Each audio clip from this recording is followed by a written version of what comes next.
Problemado ka rin ba dahil walang buyer sa iyong mga alagang baboy? Yun lang, parehas pala tayo.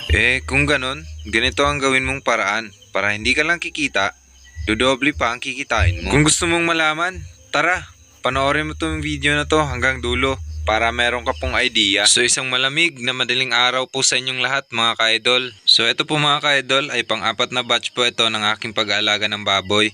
So dahil nga po wala po tayong buyer dito, ang gagawin po natin ay every Saturday po ay magkakatay po tayo ng isa. At yung pong pinakamalaki, yun pong kakatayin natin.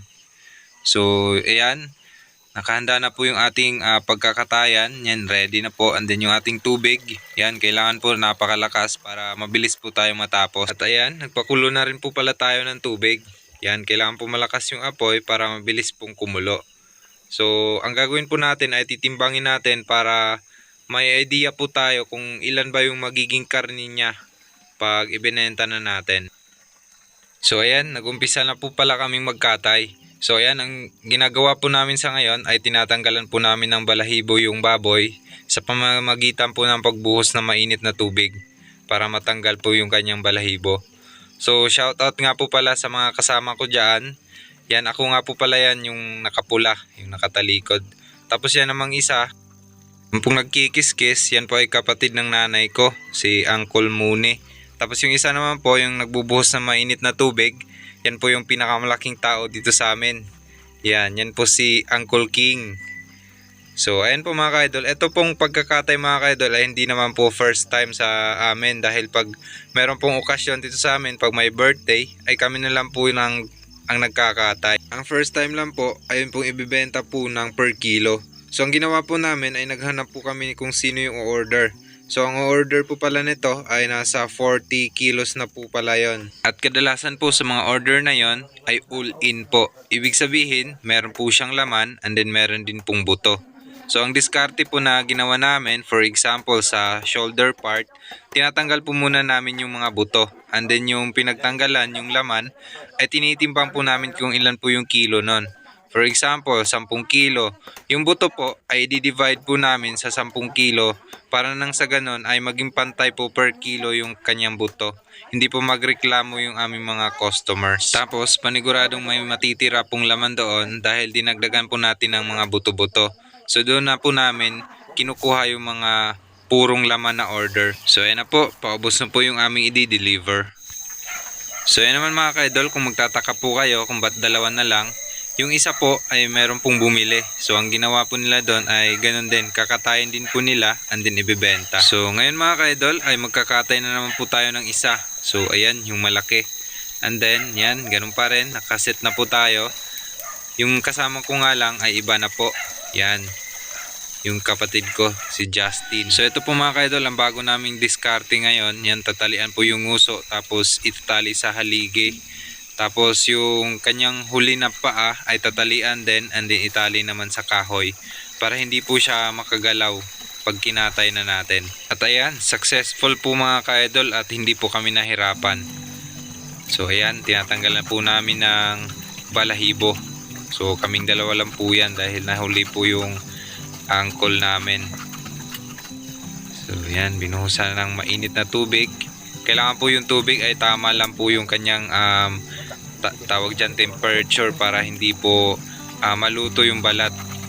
Hindi sumama pag kiniskis na natin. So ayan, dumating na po yung uncle ko. Yan, tumulong na siya sa pagtanggal. Yun po palang una namin kinatay ay na-short po kami sa karne nun dahil ang live weight lang po ng aming baboy ay nasa 73 kilos po. And then yung naging karne lang po niya ay nasa 40 ata yun, 40. Tapos yung order po kasi namin ay nasa 45. So short po kami ng ilang kilo lang naman. So buti na lang at nagkatay rin po yung kapitbahay namin at sobra po yung kanilang karne. Kaya umangkat na lang po tayo ng karne sa kanila at yun yung idinagdag po natin sa kulang natin na order.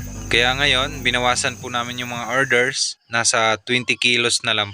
At yan, ready na po tayo mag-deliver ng mga order at maglako ng mga natitirang karne. Let's go! So yan po mga ka-idol, ito na po yung huli nating pagkakatay. Yan. So ang kasama po pala natin ngayon ay iba naman. Yan, inaantok pa. Yan, Kapatid ko po yan na si Charles.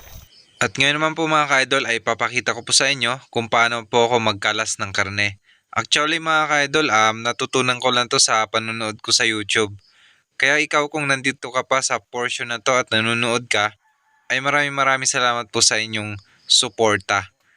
So wag niyo rin po sanang kalimutang mag-subscribe at isama niyo rin po ang bell icon para lagi po kayong updated sa mga susunod nating mga farm videos. So habang pinagpapatuloy ko po ang pagkalas nitong karne, ngayon naman po ay tatalakayin natin kung magkano nga ba yung ating kabuuang expenses sa pag-aalaga, yung kabuuan nating kita, yung ating gross income at yung kita po natin sa pagkakatay po ng baboy.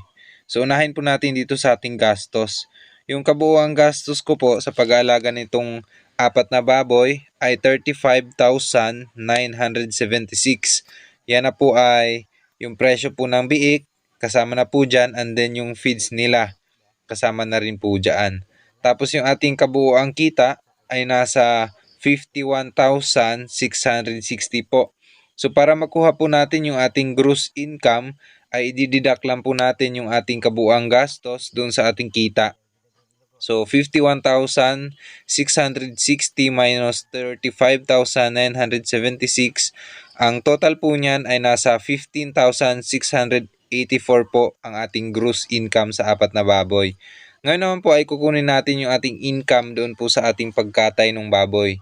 So isi-separate po natin yung bawat pagkatay natin dahil yung isa, yung pangalawa ay wala po tayong kita sa pagkatay nun dahil ibinenta nga po natin ng buo. So ang kinita po natin sa una nating pagkatay ay 3,145. Tapos yung pangalawa naman po ay 2,764. Yung pangatlo naman po ay 2,967. Ang total po niyan ay 8,876. So masabi ko talagang doble po ang kita dito. At hindi lang po yan doble dahil yung ulo po tsaka yung bituka ay syempre inuulam na po natin yon. Kaya yun po ang kagandahan pag tayo po ang nagkatay ng ating sariling baboy. Hindi lang po tayo kumita, kundi busog pa po tayo. Kailangan lang meron tayong lakas ng loob.